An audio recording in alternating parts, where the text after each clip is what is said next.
Bom dia a todos vocês, sejam bem-vindos a mais um Botanicamente Falando. Eu sou Marcos Alves, da UFPE, e hoje o nosso tema é o pau-brasil. O tema foi escolhido porque hoje, 3 de maio, é o Dia Nacional do Pau-Brasil. Para quem não sabe, o pau-brasil é a árvore nacional, ou seja, ela não apenas é oficialmente designada como a árvore do país, mas também é uma história que está associada ao país desde a chegada dos portugueses no que era aí o continente americano e desconhecido para a Europa. Bem, a primeira coisa para falar sobre o pau-brasil é que o pau-brasil é da família das leguminosas ou fabácea. Nós já falamos de um vídeo dessa família. Na família leguminosa, nós temos diversos representantes de importância econômica, como os feijões, lentilhas, grão de bico, soja, amendoim.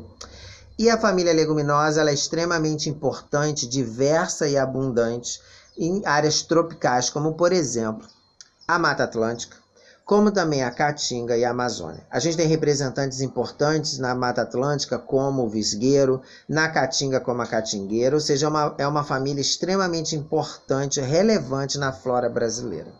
As leguminosas elas têm como característica principal um fruto seco do tipo legume, ele se abre, aquele amendoinzinho que a gente come, as folhas serem compostas, alternas. Então são algumas características morfológicas que nos fazem reconhecer as leguminosas, que pertencem está dentro do grupo das rosídeas, nas eudicotiledôneas, que são angiospermas. Então isso é um geral das leguminosas. E o pau-brasil é uma das espécies de leguminosa. O pau-brasil ele começou a ser explorado intensamente já mais ou menos na década de 30, de 1530, quando os portugueses chegaram ao Brasil, descobriram o Brasil em 1500, e depois de algumas décadas é que eles passaram a explorar o pau-brasil. O pau-brasil ele foi explorado intensamente até quase ser extinto das florestas nativas brasileiras. O pau-brasil ele é nativo da floresta atlântica e ele ocorre desde aqui do Nordeste até os limites do Sudeste e Sul do Brasil. É uma espécie que está diretamente associado à área de florestas densas e tem um crescimento muito lento na natureza. O pau-brasil ele foi explorado porque apresenta um pigmento chamado brasilina. Esse pigmento que dá a cor vermelha, ele é extraído do tronco do pau-brasil. Os europeus, lá na Idade Média, já usavam pigmento natural vermelho extraído de outras espécies presentes nas áreas tropicais da Ásia. Isso em função do comércio que já existia da Europa com a Ásia. Esse pigmento vermelho, também extraído de espécies de leguminosas, ele era levado para a Europa, mas custava caríssimo por questões logísticas, obviamente, e a baixa abundância dessas espécies na Ásia. Quando os portugueses, então, detectaram que essa árvore, o pau-brasil, tinha esse pigmento em grande quantidade no tronco, os portugueses passaram a explorar intensamente o pau-brasil, e a exploração do pau-brasil foi uma das razões, por exemplo, dos franceses chegarem na costa brasileira para dominar o comércio do pau-brasil, que era extremamente lucrativo. O pau-brasil era cortado, os troncos, grandes troncos com 2, 3 metros de altura, eram levados de navio para a Europa, e na Europa eles eram processados em maior quantidade em áreas, em cidades holandesas, Países Baixos.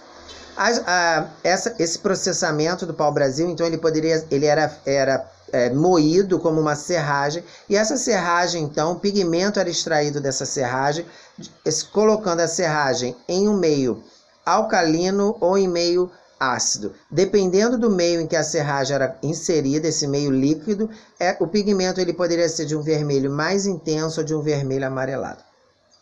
Então essa exploração aconteceu por séculos, até que o pigmento vermelho foi sintetizado, ou seja, produzido em laboratório. Então o pigmento natural perdeu o valor, porque passou a ser muito mais custoso a sua produção. E isso aconteceu não apenas com pigmento vermelho, chamado de brasilina, como a gente falou, extraído do pau-brasil, mas também com pigmento azul, que era o pigmento extraído da produção de indigófora, plantio de indigofra, também da família leguminosa ou fabácea, como a gente já falou antes num vídeo sobre pigmentos vegetais. Então, o pigmento sintético vermelho teve um aspecto muito positivo para o pau-brasil, porque ele deixou de ser explorado intensamente. O pau-brasil foi praticamente extinto das florestas de forma nativa e hoje o que a gente tem são pequenas áreas de floresta atlântica em que tem pau-brasil na sua forma nativa. Existem, obviamente, programas de multiplicação, de produção de mudas e distribuição de mudas de pau-brasil. E o pau-brasil hoje ele é muito utilizado, por exemplo, para a arborização urbana. Desculpa. Na arborização urbana é uma árvore muito interessante porque não apenas é o símbolo do país, mas ela produz flores muito aromáticas. E essas plantas também elas têm uma interação com a fauna nesse processo de polinização. O pau-brasil ele também é muito utilizado até hoje como uma árvore, uma madeira de alta qualidade. É uma madeira considerada dura, de forte dureza, uma madeira resistente, mas devido à sua durabilidade e flexibilidade, essa madeira é considerada a melhor madeira, a madeira do pau-brasil, para a produção de arco de instrumentos de corda como violinos e cellos. Os arcos para esses instrumentos são produzidos a partir de pau-brasil, obviamente de pau-brasil certificado, porque desde a década de 70 o corte do pau-brasil na natureza ele é proibido, então ele só pode ser comercializado se for produto de plantio. A madeira do pau-brasil para instrumentos musicais ela é de altíssima qualidade devido a características anatômicas dessa madeira, tais como, por exemplo, o diâmetro do raio ou a quantidade de parênquima axial no tronco. Isso é objeto de estudos científicos, e aí eu quero dar um oi para uma grande amiga, Érica Mano, da Universidade Federal do Paraná, que estudou o pau-brasil e justamente parte dessa qualidade anatômica que reflete no valor agregado do uso do pau-brasil para objetos tão específicos como o arco dos violinos, por exemplo. O pau-brasil, a gente que também quer falar da importância dele no cenário brasileiro, porque, obviamente, além de ser a árvore nacional, a planta de referência do país, dá o nome ao país, mas também é uma planta que participou do primeiro ciclo econômico, e um ciclo econômico ligado a uma planta. É amplamente ensinado nas escolas, nas aulas de história, a importância e o ciclo biológico, o ciclo econômico do Brasil, o primeiro grande ciclo econômico do Brasil, justamente o pau-brasil, e uma opinião minha, é muito importante que as pessoas conheçam uma árvore de pau-brasil e comecem a gerar uma proximidade, uma conexão com uma planta que, na verdade, é o símbolo do país. Eu fico muito feliz que no Recife tem uma grande quantidade de árvores de pau-brasil plantadas na rua. Eu acho que isso é um elemento importante de associação de plantas com a nossa história e com a gente. O pau-brasil, ele como eu já falei, tem as suas características morfológicas associadas à família leguminosa, mas eu trouxe um pedacinho dele aqui de uma árvore aqui da esquina de casa e eu queria mostrar. Aqui está então um pedacinho da árvore, né, que eu trouxe. Algumas características comuns da família leguminosa, por exemplo, a folha composta. Aqui a gente talvez possa ver que as folhas são alternas. E aqui a gente tem um fruto. Ops, cadê o fruto? Aqui está o fruto. E que inclusive é o que dá o nome à planta, o nome científico da planta. O pau-brasil, uma das características do pau-brasil é que ele tem espinhos no fruto, como vocês podem ver aqui, e o caule ele também tem essas estruturas pontiagudas. Vamos ver aqui se você consegue ver na câmera. Difícil, hein? Aí, tem umas estruturas pontiagudas.